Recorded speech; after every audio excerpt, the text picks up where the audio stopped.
Hello everyone, my name is Jen and welcome to the Book Refuge.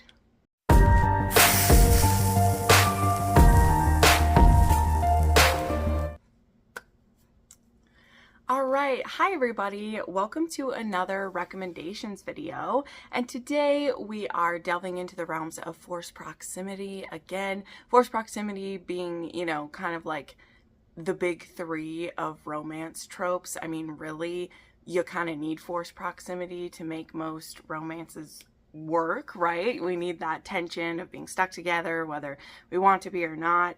And this time we're going to be taking on road trips, which I have to say, I am shocked that I haven't done a road trip for a version of forced proximity. I know that I've put them in other forced proximities, but I was actually going to be making a reel for Instagram with a road trip trope card, and I was like, oh, let me look up my video and I'll include some recs from there. And what do you know it, when I went to my library of videos, no road trip one came up, and I was like, well, I must rectify this immediately. It just goes to show, even when you have almost 400 recommendation videos, as I do now, yes, I'm pretty proud of it, not gonna lie, you still don't have everything. Between my kinky recs, my oddly specific, my dark romance, and this, I did not have a road trip romance down. So that's what we're going to be doing today. I have obviously different variations on a road trip. I have some that span many different subgenres, so there's going to be something for everyone. So make sure you like this video, make sure you subscribe to my channel if you would like more recommendations. I put out new recommendation videos multiple times a week, including my epic weekly wrap-ups that happen every Sunday, where you can just stay up to date on everything that I'm reading. So let's dive into these. Today I actually have, I believe, 10 recommendations and then 2 books that I want to read. I don't always need to include want to reads when I have this many recs, but there was a couple while I was digging that I was like, oh yeah, that's been on my TBR for ages. So I figured, let's just include that. That'll be great.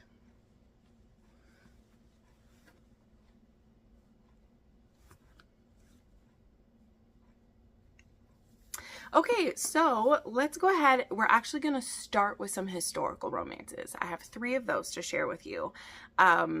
I think that some historical road trips can be so fun. They usually lead to people having to stay at inns and there being only one bed, and there's just all the good forbiddenness that happens in those. So of course there's one that I think will be on a lot of people's lists if they read historical, so we'll just scooch this one out of the way. We have A Week to be Wicked by Tessa Dare. Now, I don't say scooch it out of the way like it is forgettable. This is a wonderful book. I really love this series by Tessa Dare. Tessa Dare just gets my heart all warm and cozy no matter when I read her books.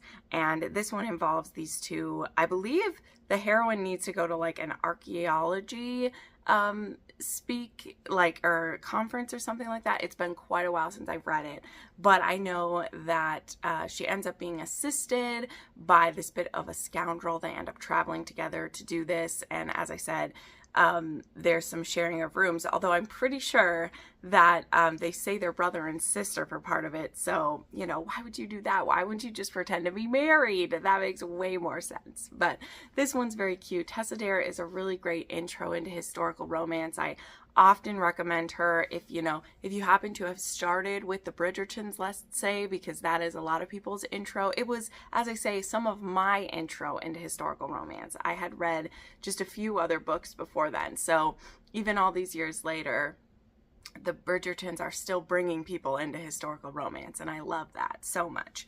But Tessa Dare is a great place to, kind of transfer into after that. So highly recommend this. Then another historical romance author, which I think everyone must try, we have Devil in Winter. This one's actually book 3 in the Wallflower series. I personally suggest you start with book 1 in this series just because I think you get the best arc out of Sebastian St. Vincent if you start at the beginning, and then in book 2 you get to hate him real good, and then book 3 he is kind of our villain, but we have Evie Evangeline Jenner, who needs his help. He had actually tried to, in a previous book, force someone into marriage, okay, who didn't want to marry him. And Evie actually needs a husband because there are some family members who are trying to push her into marrying someone else, someone who would be very abusive, be very bad for her, and they want to control her money and her assets that she has. And so she needs someone to marry who can help with that. And though St. Vincent doesn't seem like the best choice, because again, we have a rake and a scoundrel in here, and he's considered the devil, and also he had threatened to force her friend into marriage just a little bit ago, Evie is desperate and she takes her chance that she has. And so it's just kind of the beginning part of this one that has the road trip, because they go on their way to Scotland to get married. And so there's a bit of road tripping in the beginning. And then this one is a marriage of convenience, which is very, very sweet. There's a reason why this is so many people's favorite historical. But like a lot of historicals and a lot of series, you usually have to start at the beginning to get the same payoff that you want. Of course, you can just start with the book. I am not the police here, but if you want the best experience, and I'm big on the experience in reading, you do want to start with Secrets of a Summer Night, and then work your way up to this one, which they'll go very fast. I promise. All right, and then the other historical I want to recommend is A Substitute Wife for the Prize Fighter. This one is super unique. This one is book 2 in the Victorian Prize Fighter series. Now this one, you could just start with this one. So here's a different aspect. The 3 books in this series are just very vaguely connected. You hear reference to the other characters, but it is definitely not as directly leading into each other. But in this one, we have Lizzie Anderson, who is in kind of a tough position. She actually ended up calling out this man who stole something and was going to blame a servant for it. And she saw it happen and she calls it out. Now she is relying on a lot of the charity of her relatives, and they are just like horrified that she would embarrass them in this way. And so she is basically like dropped, like they drop her hard, because they're like, you need to apologize to this person who you saw do something bad and lie and get him out of this, or else we're cutting you off. And so she sticks by her principles, and it gets her in a tight fix. Now at the same dinner where she called someone out, there is Benedict Toombs, and he was actually going to marry her cousin. Now, funny story, he already has the marriage license, and he's going to be marrying her cousin, who he had kind of fallen for, but also they hadn't spent a ton of time together, but he wanted a respectable wife, because as you'll see, where his past is from, he really wanted a respectable wife. But when he sees what goes down at this table, he also is kind of horrified by this family that they would behave this way. Now, he never really got along with Lizzie. He thinks she's stuck up and that she is this or whatever. But when he sees what she does, he's like, well, maybe I've misjudged her. And what he decides to do is actually offer to marry her instead. Now, as I said, he already had this marriage license, but there's a happy coincidence. Lizzie actually has the same legal name as her cousin. They are both named, I believe, after their grandmother. And so they're both named Elizabeth, and she goes by Lizzie, and her cousin goes by a different name, but they're both named Elizabeth, whatever, Elizabeth Anderson. They're both named to this. So he's able to pull a little switcheroo and marry her instead. Now, what she doesn't know is that he is actually part of a like traveling circus, basically. It's called something else then. It's like a traveling exhibition, but his brothers are the Toombs Brothers boxing booth. I have a cute little card for this. This was actually a gift I got for Christmas from one of my patrons, and they sent me books from the author. And so they end up, this brand new married couple, sharing this teeny tiny little carriage, which is also their like trailer, you know, for traveling. If you've seen any old school circuses, like you'd pick up and move to the next location. And so she's sharing this teeny tiny little space with him. And now they're married, and you know, they're gonna follow in love with each other. But I thought this was such a unique road trip because it's a traveling circus that they're doing it with. So I just loved that. And I really enjoyed Alice Coldbreath's book. I know a lot of people really love this author. She's a bit more niche. I definitely want to try some more of hers. I believe she actually has some Omegaverse books, and I'm very curious about those after having read books 1 and 2 in this series. So yeah, here's a road trip for you that may be very unique. The audiobooks, I believe, are on Anyplay is how I listened to this one. But the audiobook was very, very good. I liked it a whole lot. So yeah, this is a great one to check out. All right, then we have one of my absolute favorite road trip romances. One of my favorite just cozy books that I just love so much is Last Light by Claire Kent. Love at the End of the World. I just love this. So this is an apocalypse romance, but it's what I call cozy apocalypse, okay? Like there's a little bit of angst, there's a little bit of danger, but mostly this is just a survival romance of these two traveling together. They pick up a dog along the way. We have Travis and we have, I believe this is Lainey as the couple, and they're actually both from the same town. And the world ended a few years ago, basically, but they were both still in town because he had a daughter and she had a grandmother. And the rest of the town, those who are still alive, have actually left to try to get to an area where there'll be more food, where there'll be more people, where there's more protection, because there are these roaming bands called wolf packs who will pillage and rape and kill and steal. You know, there's always the bad actors who pop up when you're in a situation like this. And so Lainey, her grandmother has recently passed, and actually Travis's daughter recently passed as well. And so independently, they're both planning to make their way towards where the rest of the town was going, right? Because those are the only people they know in the world. And when Travis offers to travel with Lainey, she knows who he is, right? This is a member of her town. He was a mechanic in town. He's, I believe, about 10, 12 years older than her. But, you know, she's like, I don't trust anybody in these end days. So she's like, nope, you're not traveling with me. Well, very shortly after, she gets attacked, basically, and he saves her. And so now he's like, please travel with me. I'll keep you safe, Lainey. I'll get you where you need to go. And so now that he's saved her, she's like, well, okay, it'd be stupid of me to turn down the help, and he's proving trustworthy. So these two end up traveling together towards what they hope will be safety. And so along the way, there are some very awkward yet sexy interactions when Lainey, who is still a virgin, decides she doesn't want to die at the end of the world a virgin, and she is attracted to Travis. And so she like offers herself, and he's like, I really hope you're not offering yourself for protection. And she's like, I mean, even if I was, like, that would be my choice, right? And no, this world sucks. It's awful. What are we even living for anymore? We're just buying each day. I want some pleasure in these last, you know, in the end of times. And so Travis is like, okay. So they become kind of like partners with benefits type thing, and of course they're slowly falling in love. They will find a sweet doggo along the way and run into other survivors. And this book, as it said, in my opinion, is really the first book in the Kindled series.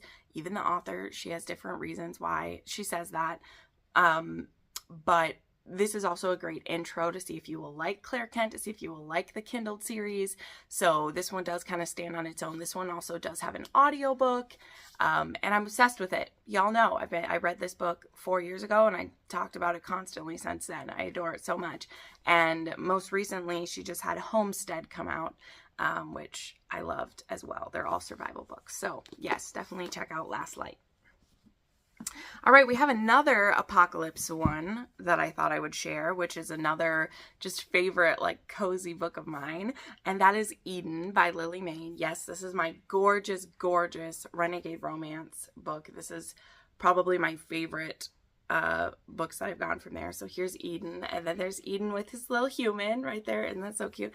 And then there's also, I love what they did with the signature cards as well. There's that. So this is gorgeous. But anyway, this is an monster apocalypse series. It starts with Soul Eater. Really, a lot of books in this series are road trip, but I decided to share Eden because it's my favorite one in the series. But you can start with Soul Eater, or I mean, you should maybe start with Soul Eater. You get introduced to Eden in that one, as also more about how the world got where it is. In this world, like 20 or so years ago, there were these like rifts that opened up and all these monsters started pouring through, and it just became like war on Earth. And so the United States is turned into a wasteland. There is really no place safe except like on the coast where these like military bases and people have set it up. But the monsters have like really taken over.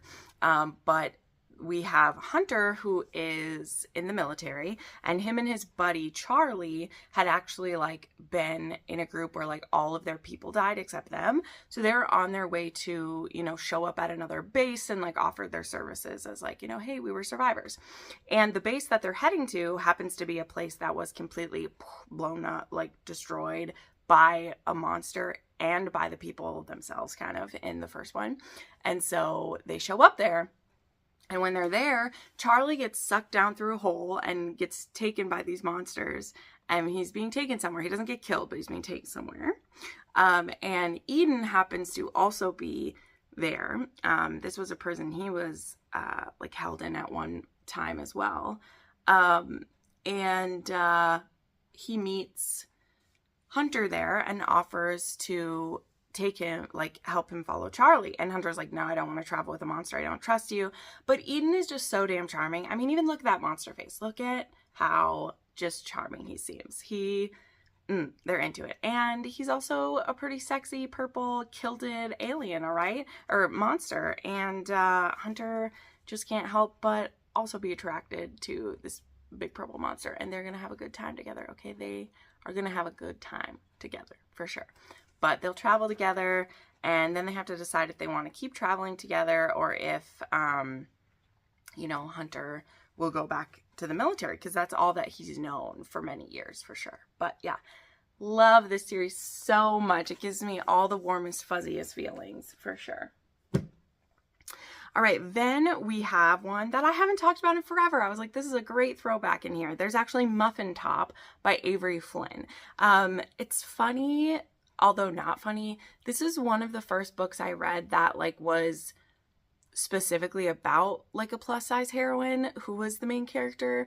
I know I've read a few of those other books through the years, but this is the one that first really stood out to me. I'm not saying it's perfect. There might be some cringy things that happen in it, but for me, this book will always hold a place that it was really cool. But anyway, this one ends up being like it's a road trip to a school reunion, and this guy in town is a firefighter, and he's a bit of a like player.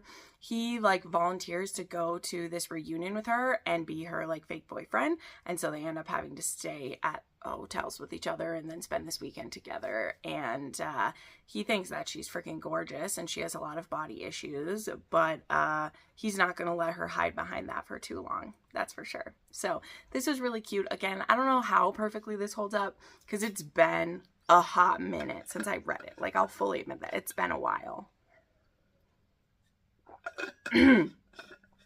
But it is a road trip romance, so give it a try if you'd like. I think these ones are on Audible Plus, or they used to be. I don't know. I listened to the audiobook and I really liked it.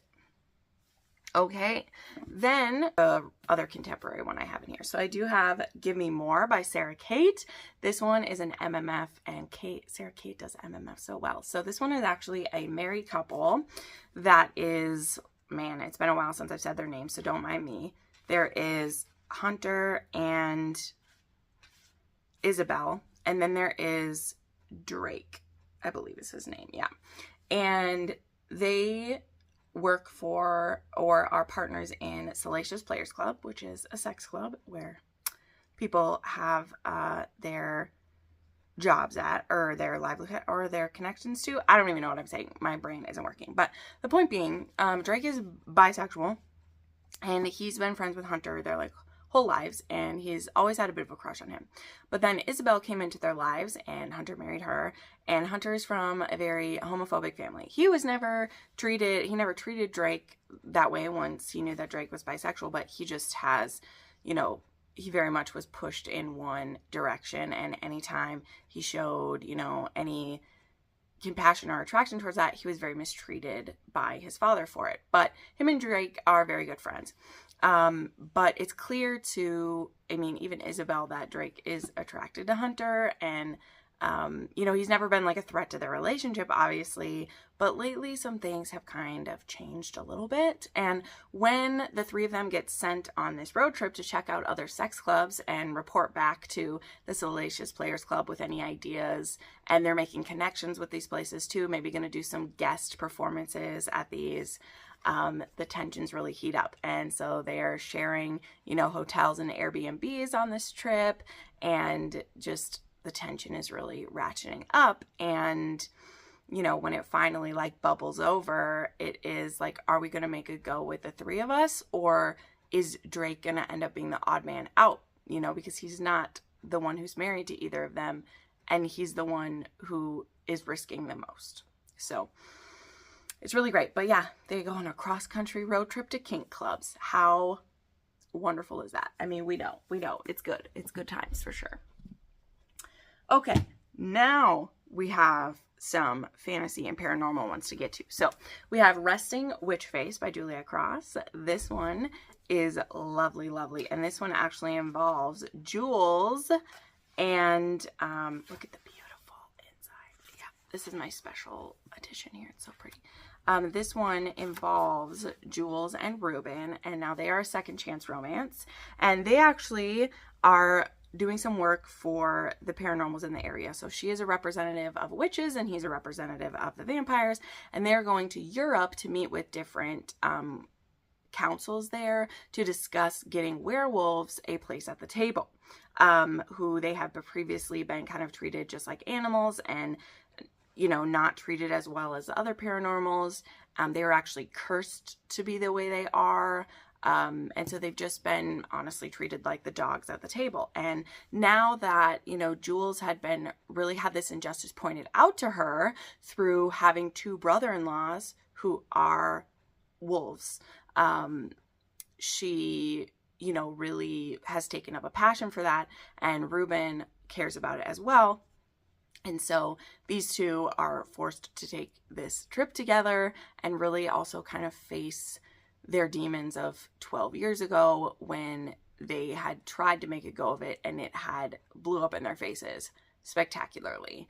And so Ruben has just been biding his time because he knows that Jules is his fated mate, and he's been waiting and hoping and praying for the chance to prove to her that he's different now and that they deserve a second chance. And gosh damn, I love Ruben Dubois, and this is my favorite book in the series. It really is. I've thought about it a lot. I've reread these books multiple times. And this is my favorite one. It's so beautiful. It's such a beautiful second chance. And it just has some fun, quirky moments. They end up having to share a bedroom at this little bed and breakfast where there happens to be a tantric sex seminar going on that they have to listen to from their bedroom. And yeah, the tensions in this one are just great. And Jules definitely is like a grumpy and, you know, strict and very disciplined woman. I mean, she has a very important job within the paranormal world. One where it's very important that she be that way.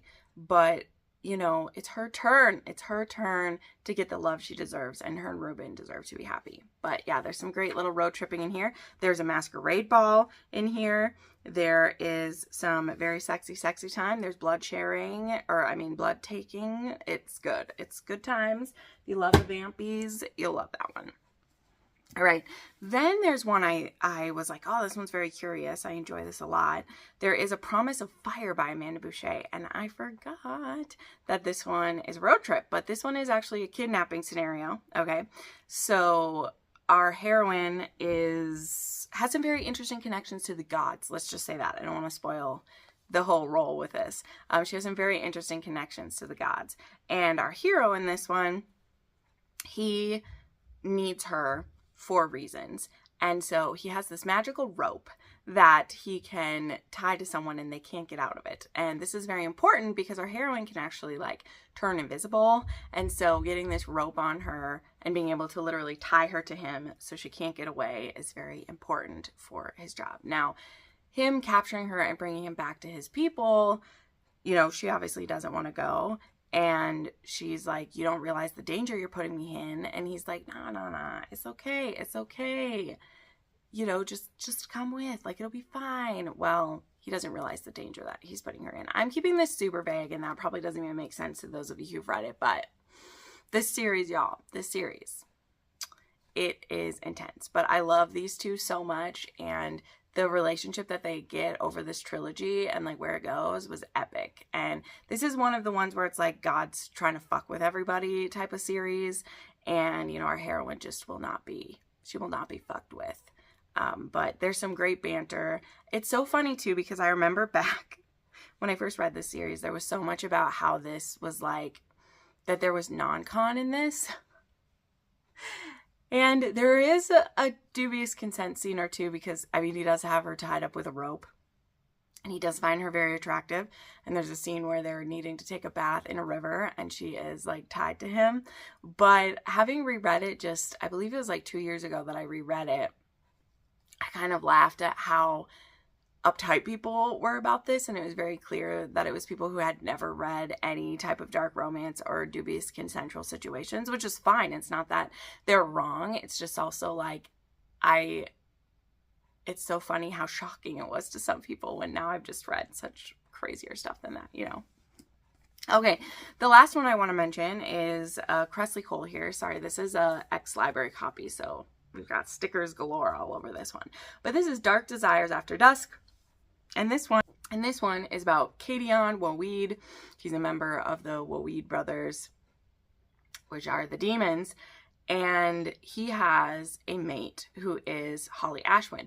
Now, he is pretty damn sure that she's his fated mate. Demons only know their fated mate when they attempt women, which means they will have sex, and if they can come, if their seal on their seed gets popped, then they know that it's their mate for sure. So that means that the demons are usually a bunch of man whores because they're just attempting every woman that they can to see who is going to pop their cork, you know. But he gets a feeling about Holly, and he is pretty sure that she's his mate. And this is very inconvenient because Holly happens to be the key to him and his brother getting their kingdom back. I believe it's his brother. Yeah.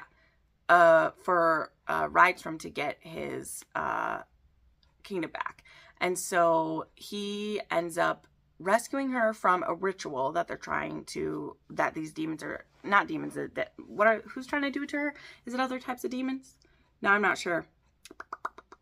But he rescues her from there, only for her to now basically be kind of taken by him. And so he is taking her towards her doom without her realizing it, and also trying to, you know, wrestle with himself of like, is his kingdom really worth losing his fated mate for? Like, does he owe his kingdom that? We'll see. You know, Cressley Cole gets us into these little pickles, and then we just have to see how we're going to get out of them. You know? All right, so those are all the ones I read. And like I said, I did have 2 that were also on my TBR. So I thought I would just share those real quick. This is one that I actually meant to get to last month, and like my calendars have just been packed, so I haven't gotten to it yet. But kindly, this author had sent me her duet that she has, and this first one is a road trip. Duh, that's what we're talking about. And this is Love You From Afar. So this one is actually Everett Thompson, and then our heroine, which is Skylar, and she is actually engaged to his brother, I believe, and they go on a road trip together to, I'm not sure why, again, it's been a little bit, but they end up going on this road trip together, stuck together for all these hours, and previous feelings that they may have been suppressing start to come up. So I've been told this one does slightly have some cheating in it, but that I'll still really like it. I don't know. They may be fibbing to me. We'll see. But this was sent to me by the author, and it's so beautiful. I really do want to give it a try when I get the chance.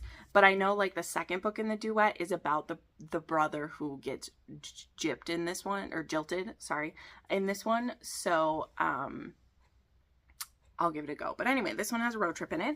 Then there's also one that I've been wanting to get to because my friends loved it so much, and it's called Sword Heart by T. Kingfisher.